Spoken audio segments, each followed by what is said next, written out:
Donc là aujourd'hui nous sommes sur l'essai du Medline 9 qui est monté avec un 425 chevaux XTO de chez Yamaha. Donc le premier montage de XTO en Bretagne, et du coup le XTO avec toute sa technologie électrique nous permet d'avoir un panel d'utilisation. En plus ce bateau-là est monté avec un joystick, donc je vais essayer de faire le tour sans trop rentrer dans le détail.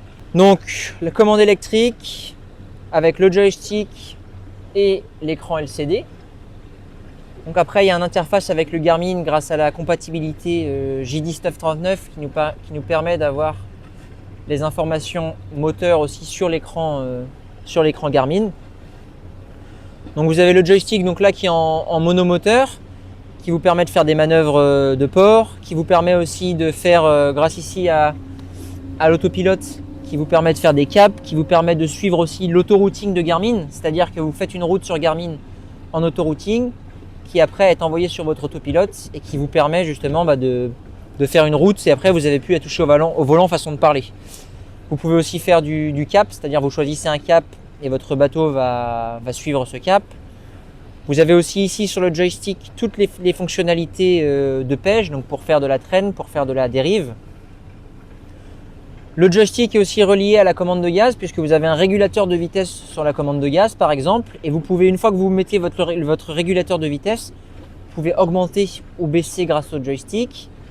Également aussi lorsque vous faites un cap, vous pouvez grâce au joystick déplacer de 1 degré vers la gauche, 1 degré vers la droite, ou en restant plus longtemps 5 degrés vers la gauche, 5 degrés vers la droite.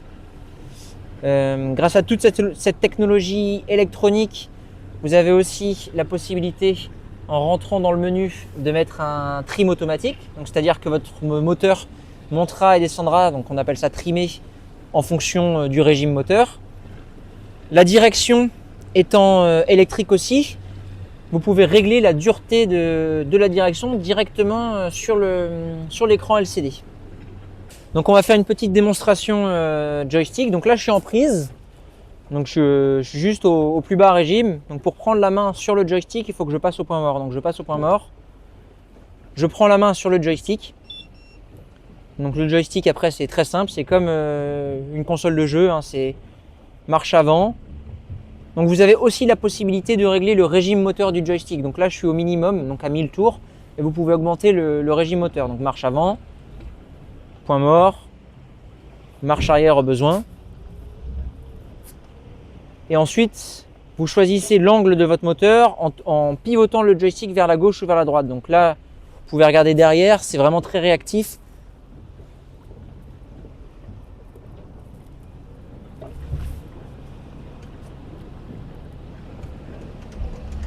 Donc volontairement, je fais exprès de faire gauche-droite pour vous montrer la réactivité du bateau. C'est vraiment très, très sensible et très facile à manipuler, notamment sur une grosse unité comme ça de 9 mètres au port, ça aide vraiment à faire des manœuvres faciles. Et comme pour toutes les fonctionnalités électroniques, que ce soit l'autopilote, que ce soit le réglage automatique de vitesse, que ce soit l'auto-trim, dès que vous retouchez, donc là par exemple je vais retoucher à la commande de gaz, toute la partie automatique est désactivée et vous reprenez la main en manuel. Pareil sur la direction automatique, quand vous faites un cap, elle va se durcir pour garder le cap. Dès que vous touchez au volant, elle redevient souple et vous avez la souplesse d'une direction électrique. Puisque sur ce moteur-là, la direction électrique est intégrée. Comme en voiture. Voilà. Tu touches à l'accélérateur ou au frein. Super, merci. Voilà. Et achetez beaucoup de bateaux chez rionautique.com.